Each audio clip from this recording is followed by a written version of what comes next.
Boris Johnson said he wants a deal with the EU. Why do you think we'd be better off without an agreement? I think that the terms of any deal he's likely to get will be poor. So there were a number of bad aspects of the withdrawal agreement and the political declaration. One was we'd pay £39 billion. So that's a bad start, £600 for every man, woman and child in the UK. But I think the key thing is if we don't leave on the 1st of November or the 31st of October, we'll have years of wrangling ahead. The withdrawal agreement foresaw that it would give us a 2 or 3 year hiatus when we agreed a further free trading agreement. That'll be 2 or 3 years of hell, in which the current hell continues, in which the elite, who don't want us to leave at all, will continue their campaign. So the message to Boris is we've got to go now. We've got to go now, and staying in the customs union and having anything to do with the Theresa May's withdrawal agreement is anathema. You mentioned stuff like Sauvignon Blanc then. When you've heard about the Operation Yellowhammer, I mean, do you think that Remainers are sort of whipping up a certain sense of fear in regards to supplies that are going to be affected if a No Deal Brexit does take place? Or what's your opinion on that? I think Operation Yellowhammer, the way it was portrayed in the press, was definitely an aspect of Project Fear. Interesting what it didn't say. It didn't say the bankers were all going to leave, which was a major element of Project Fear, and we now know that's not going to happen. It also didn't say the planes weren't going to fly. That was another aspect of Project Fear. So those two things have evaporated. And I think the other problems will evaporate too. Basically what Operation Yellowhammer was assuming was that there'd be queues at the Channel ports. It was all about queues at ports and difficulties with obtaining supplies, etc. You have the head of Calais ports, Mr. Puisseau, who says there will be no delays. You can't get much more categorical than that. So thank goodness for Mr. Puisseau, I say, because he's telling it like it is. How would a No Deal Brexit benefit your business and your customers, do you believe? Well, any pub company and most companies depend on the UK market. So we will benefit because customers will be £600 per person better off. If they've got a family of 4, they'll be £2,400 better off because of the 39 billion fee we're proposing to pay to the EU, for which there's no legal liability. We can get our supplies more cheaply. Our New Zealand Sauvignon Blanc, our Aussie Merlots, our rice, our oranges, our bananas, everything we buy from outside the EU can be tariff-free, or mostly tariff-free, which will also make our customers better off. And we can regain control of fishing. So that's an important booster for the UK economy, therefore for pubs. So this is a cheeky one, so you can regain control of fishing. You can get Aussie beers in and Aussie wines in. Does that mean prices could be a little bit cheaper at Wetherspoons after Brexit? If we leave the customs union on the 31st of October, Wetherspoon will bring the price of beer down to an unbelievable low. Okay, so that's a guarantee then, is it, that we're going to That's have a guarantee. You heard it first here, but we have to leave properly, Boris Johnson, on the 31st of October. No messing around with customs unions or any of that funny stuff. Okie dokie, that's good to know. You stopped selling certain European beers and French champagne. Do you feel that was a good move? And what were you trying to say? What message were you sending out by making that move? Well, we had the forerunner of Operation Yellowhammer over the last couple of years, where people said the ports are going to seize up, you're not going to be able to buy beer, champagne, etc. So we never believed that for a moment, but we said, even though we don't believe it, we're going to see what we would do if they did seize up, if the ports did seize up. And so we looked around the world for a substitute for French brandy, And in spite of the fact they're trying to win the Ashes, we decided that an Aussie brandy called Black Bottle was very, very good and swapped it for French alternative.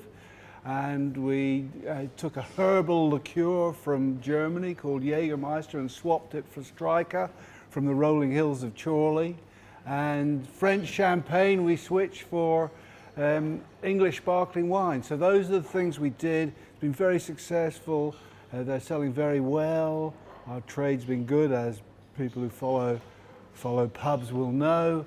So that's the issue for the EU. Everything you buy from the EU, you can buy either from the UK, which should be the first port of call, or from the rest of the world that isn't in the EU. 93% of the world. So do you think that's like a positive comment is that sparkling wine in particular in England, in Britain, is one of the growth industries, and very popular. And you mentioned Australia. Would Australia be at the top of the list you'd want to see Boris working with after Brexit? I think as long as they lose the Ashes, we'll work with the Australians or with anyone. In all seriousness, I think everyone's keen to trade with the UK. Why wouldn't they be? Particularly the Australians, the Americans, the Canadians and so on, with whom there's a historic connection. I think people overestimate trade deals. A lot of people who are supposed to be educated in economics assume a trade deal is always good. But a trade deal, like any other deal, depends on the terms.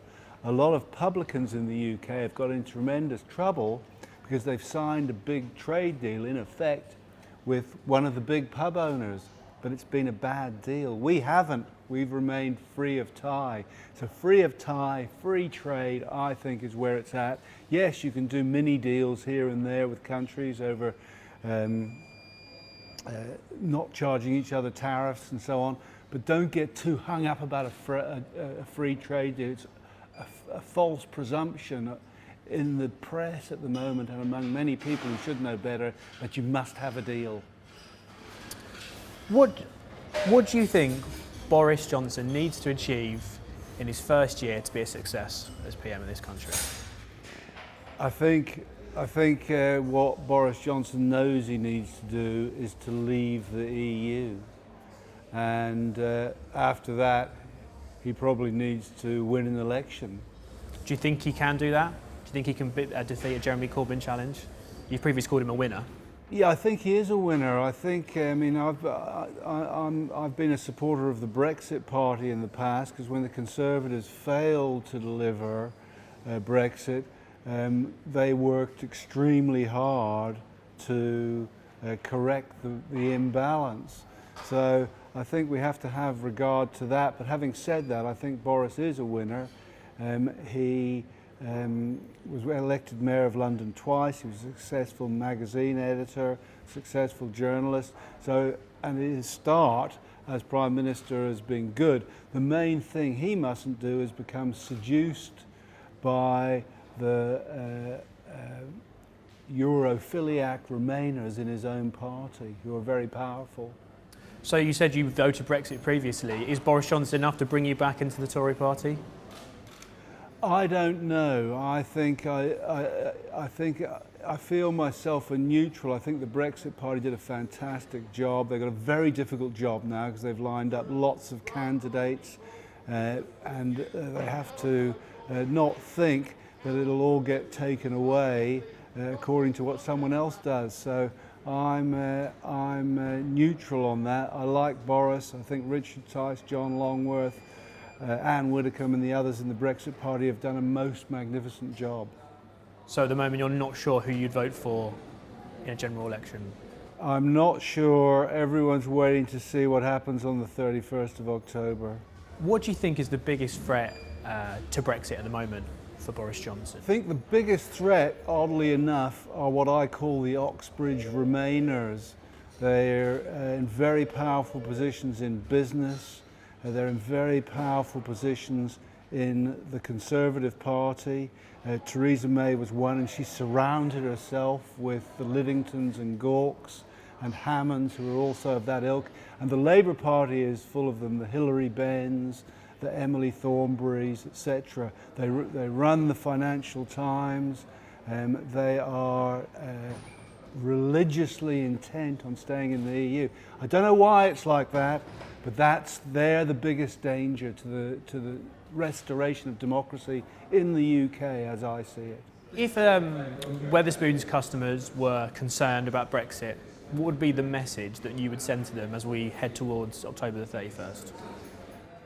I'd say stand back and look. Too many people get bogged down in the detail, but as you did with the euro, the public has got more perspective than politicians or business people.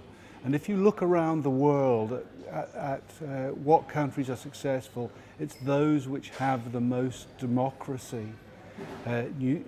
North America has been incredibly successful, enshrined democracy in its constitutions, and South America, which hasn't had as much democracy, has struggled. Japan's been incredibly successful once it became democratic. South Korea is successful with democracy, and North Korea has a terrible economy. So I would say follow the example of other countries which have become more democratic. The EU's becoming more undemocratic. It's got unelected presidents, it's got MEPs who can't initiate legislation, and a court which isn't subject to democratic control. So let's go for democracy and we'll do better.